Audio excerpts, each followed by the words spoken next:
Good evening. This is All India Radio and I am VC Pramod with the news at 9.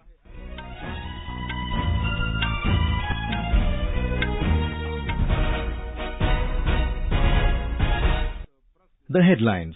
Prime Minister Narendra Modi leaves for Rwanda on the first leg of his visit to 3 African nations. Centre to constitute a committee headed by the Union Home Secretary to deal with mob lynching incidents. Decides to form a group of ministers under the Home Minister to consider its recommendations. Union Minister Nitin Gadkari launches development projects worth over 5,000 crore rupees in Guna district of Madhya Pradesh. Delivery of 36 Rafale aircraft along with associated equipment to begin from September next year, says the Defence Minister. Lok Sabha passes Negotiable Instruments Amendment Bill empowering courts to provide interim compensation to the complainant in check bounce cases. And in athletics, shot putter Dhanveer Singh and 400-meter hurdler Vishnu Priya win gold medals in the National Youth Championships, setting new meet records.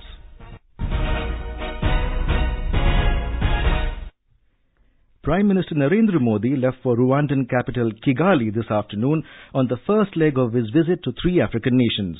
It is the first ever visit by an Indian Prime Minister to Rwanda. During his stay, Mr. Modi will hold delegation-level talks with Rwandan President Paul Kagame and interact with the Indian community.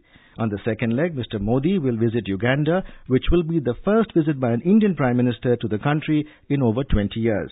On the final leg, Mr. Modi will reach Johannesburg, South Africa to attend the 10th BRICS Summit.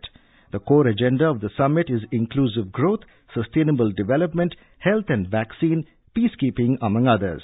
On the sidelines of the summit, Mr. Modi is expected to hold bilateral meetings with the leaders of the participating nations. Our correspondent covering the Prime Minister's visit has filed this report. Africa has been a top priority area of India's foreign policy, and over the last few years, engagement in various fields with African countries have intensified significantly. During this visit, a number of agreements and MOUs in defense, trade, culture, agriculture and dairy cooperation are scheduled to be signed. India shares warm and friendly relations with Africa, and this visit of the Indian Prime Minister will further strengthen India's relation with the African continent. This is Reena Sonowal, AIR News. The government has decided to set up a high-level committee headed by the Union Home Secretary to formulate appropriate measures to deal with mob lynching. Home Minister Rajnath Singh told the Lok Sabha today.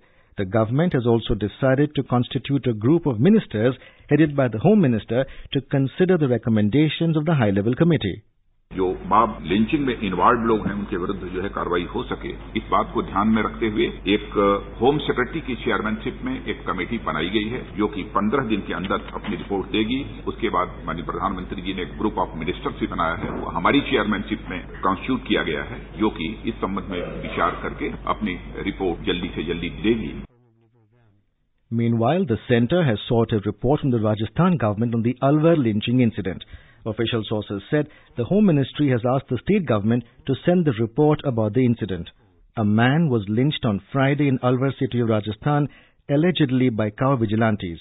Minister of State for Home, Kiren Rijiju, has said the central government has sent strong advisories to all the states on such incidents.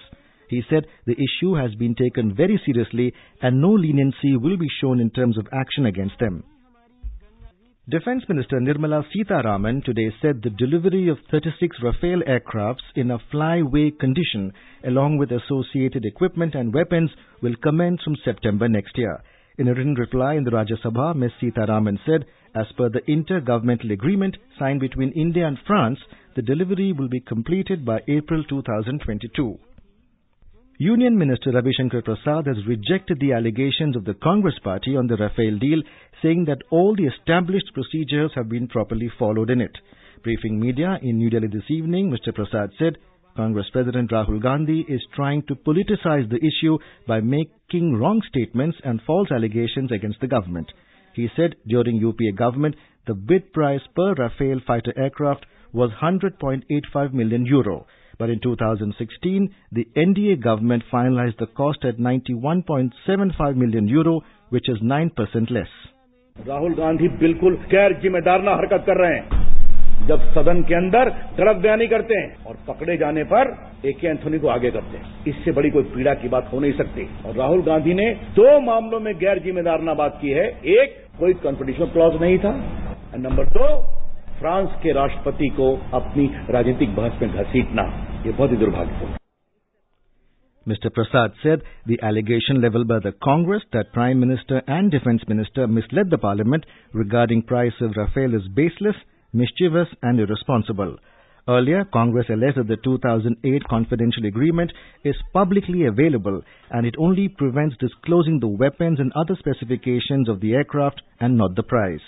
Briefing media in New Delhi this afternoon, party spokesperson Randeep Surjewala said the Defence Minister had revealed a price in November 2016 but is claiming in Parliament that price cannot be revealed due to secrecy clause. Parliament gave its seal of approval to the Special Relief Amendment Bill 2018 with the Rajya Sabha adopting the measure today. It amends the Specific Relief Act of 1963 which sets out the remedies available to parties whose contractual or civil rights have been violated. The bill has already been passed in the Lok Sabha. The Lok Sabha today passed the Negotiable Instruments Amendment Bill 2017. The bill has the provision of allowing a court trying an offence related to cheque bouncing to direct the drawer to pay interim compensation to the complainant. Replying to a debate on the bill, Minister of State for Finance Shiv Pratap Shukla said 16 lakh cheque bouncing cases are lying in the subordinate courts and 35,000 cases are in the higher judiciary. The minister said the interim compensation will not exceed 20% of the cheque amount and will have to be paid by the drawer within 60 days of the trial court's order to pay such a compensation. The Lok Sabha has passed the National Council for Teacher Education Amendment Bill 2017. Replying to a debate on the bill, Human Resources Development Minister Prakash Javadekar said the government is focusing on imparting quality education to the students and that quality teachers are the need of the hour. He said through his ministry's initiative Swayam, over 14 lakh untrained teachers have completed their diploma in education. He said national education policy is being given the final touch. National education policy लगभग तैयार हो गई है। उसके zero draft के बारे में committee ने मुझे एक बार चर्चा किया। अब वो उसको अंतिम रूप दे रहे हैं और अंतिम रूप दिखा के फिर वो आप सबके सामने आ जाएगी। मुझे पूरा विश्वास है कि 2020 से 2040 तक एक जनरेशन के लिए नए चैलेंजेस, नए अवसर जो है उसको देखते हुए एक अच्छी शिक्षा नीति आएगी। Government today reiterated that there is no proposal to control social media. In a written reply in the Rajya Sabha, Information and Broadcasting Minister Rajyavardhan Rathore said there is no proposal to invade an individual's right to privacy. Mr. Rathore, however, said his ministry proposes to set up a social media hub. The hub would facilitate information flow regarding policies and programs of the government through social media platforms. This is All India Radio giving you the news. For quick news updates, follow us on Twitter at AIR News Alerts. Road Transport and Highways Minister Nitin Gadkari launched development projects worth over 5,400 crore rupees in Guna district of Madhya Pradesh today. Addressing the gathering during Vikas Parv and Farmers Convention in the district, Mr. Gadkari said the centre was fully committed to completing the project in time. आज हमने road ऐसे बनाए हैं, मैं विश्वास दिलाता हूं अनेक सालों तक इस रोड पर कोई गड्ढा नहीं पड़ेगा और मुझे इस बात का विश्वास है जो काम हमने किए हैं करप्शन फ्री, ट्रांसपेरेंसी, पूरा क्वालिटी कंट्रोल, क्योंकि ये देश की जनता की संपत्ति है, इसी भाव में हमने इसको निर्माण किया है. In Uttarakhand, the Swachh Bharat mission has become a mass movement with tremendous support from people. The state has finally achieved 100% toilet coverage in all its villages under the mission. Here is a ground report from our Dehradun correspondent. People have appreciated the construction of toilets in the rural areas of the state and have called this campaign useful in terms of health and cleanliness. In the Kathur village of Chamba block in Tehri Garhwal district, about 150 families now having their own toilets in the village. Villagers say that due to construction of toilets, the women of the village do not have to go away in the open and the village remains clean. पहले तो हर जगह गंदगी रहती थी, जब शौचालय बाहर जाते तो गंदगी रहेगी. सबने शौचालय बना लिए. कोई पहले तो शौचालय लोग सब बाहर जाते थे, कोई नहीं जाता. On the other hand, Sialidhar Inter-College in Almora now have separate toilets for girls, which constructed under the Swachh Bharat Abhiyan. Students studying in the school say now they are getting sufficient facilities and feel secured. हमारे माननीय प्रधानमंत्री द्वारा हमारे school में शौचालय बनाए गए हैं और जिससे हमारी मर्यादा भंग नहीं होती है और हमें खुले में शौच नहीं करना चाहिए. After the Swachh Bharat Abhiyan, now people are paying special attention to hygiene. In addition to this, cleanliness has also reduced various types of disease in the area. Raghavesh Pandey, AIR News, Dehradun. The 19th Kargil Vijay Divas celebrations will officially commence tomorrow at the Dras War Memorial in Jammu and Kashmir. On Wednesday, programs like laser show will be included. Wreath-laying ceremony will take place on Thursday, the final day of the celebrations. The Kargil Vijay Divas is also celebrated by several organizations, and this year a 4-day program was organized by Lakshya Foundation. The organization today felicitated 17 Kargil war heroes, including Veer Chakra awardee Colonel Sachin Nimbadkar, Sena Medal winner Colonel Dr. Rajesh Adao, and 15 local people who first informed the Indian Army about the infiltration. We have a desk report. Kargil Vijay Divas, celebrated on 26th July, commemorates India's emphatic victory against Pakistan and honors the war heroes. On this day in 1999, the Indian Army successfully took control of posts at a treacherous high altitude and glaciated terrain across the Himalayas in the Ladakh region of Jammu and Kashmir after fighting for 60 days.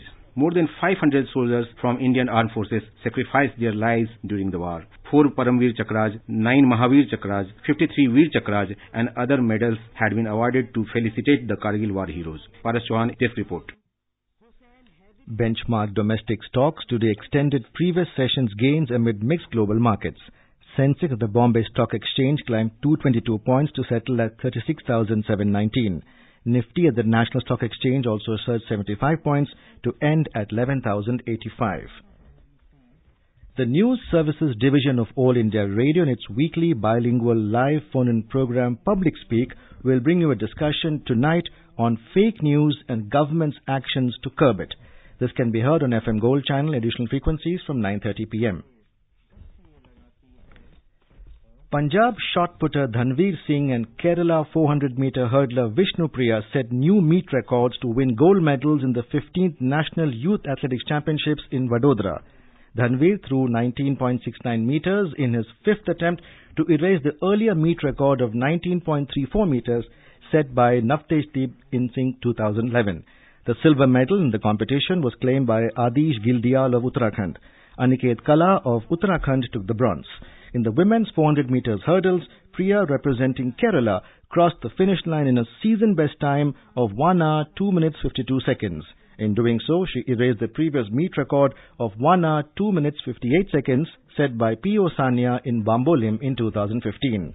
Priya was far ahead of the field with the silver medalist K. Pragnya of Karnataka trailing nearly 3 seconds behind. The bronze went to Jyoshna Sabar of Odisha. In women's 200 meters race, Kerala's Ansi Sojan won the gold in 24.91 seconds. The silver medal in the competition went to Kirti Boite. The bronze medal went to Giridharini of Tamil Nadu. In squash, India has been seeded 5th and placed in Group E with Switzerland and Saudi Arabia in the men's team event of the Junior World Championship. The tournament begins in Chennai tomorrow. Egypt, which has dominated in the individual events of the championship, has been given the top billion. And now, before we end the bulletin, here are the headlines once again. Prime Minister Narendra Modi leaves for Rwanda on the first leg of his visit to 3 African nations. Centre to constitute a committee headed by Union Home Secretary to deal with mob lynching incidents. Decides to form a group of ministers under the Home Minister to consider its recommendations. Union Minister Nitin Gadkari launches development projects worth over 5,000 crore rupees in Guna district of Madhya Pradesh. Delivery of 36 Rafale aircraft along with associated equipment to begin from September next year, says the Defence Minister. Lok Sabha passes Negotiable Instruments Amendment Bill empowering courts to provide interim compensation to the complainant in check bounce cases. And in athletics, shot putter Dhanveer Singh and 400-meter hurdler Vishnu Priya win gold medals in the National Youth Championships, setting new meet records. And that's all in the news at 9. Good night.